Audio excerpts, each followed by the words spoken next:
When I think of my own car, I may typically use that car to drive to work in the morning, maybe run some errands on the weekend, maybe an occasional evening errand. But overall, throughout the course of a 24-hour day, I might only use my car for 5%, 10% of the time.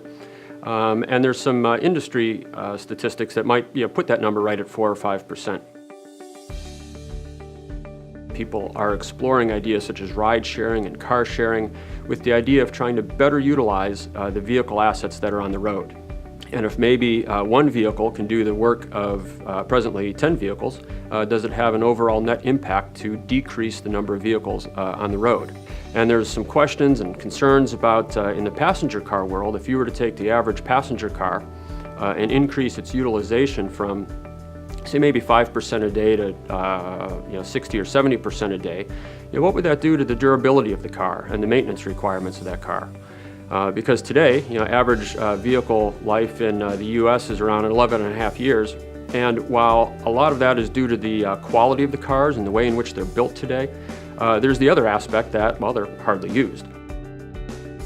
So as concepts such as ride sharing and vehicle sharing become more popular, you could almost foresee the emergence of perhaps a new segment within the vehicle market space, where you have a group of cars like today that are personally owned and maybe have low utilization rates, 5-ish, 10-ish%. At the other extreme, you might have dedicated taxis, which are built for purpose vehicles, or at least if not built for purpose, they're selected for that purpose to be rugged, durable vehicles used all the time. And then somewhere in the middle, you may find this emerging segment where they're conventional passenger cars built for typical individual ownership, but now these vehicles are being used at much higher utilization rates. And that can create new duty cycles, new drive cycles, new durability requirements, and then leading to new lubrication requirements for those cars to better protect them and have them be as durable and long-lasting as they are today when being used by personal owners.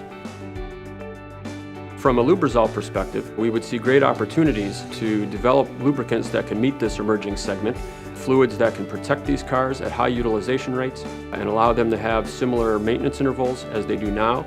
Because in today's world, maybe you're able to get, using North American terms, maybe 4 to 6 months between your oil drain intervals.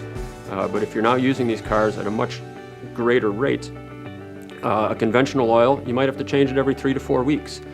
Which might not be acceptable to those using the cars in that segment. And it really creates kind of a new frontier or new opportunity going forward to try to protect these cars that are being used at greater utilization rates.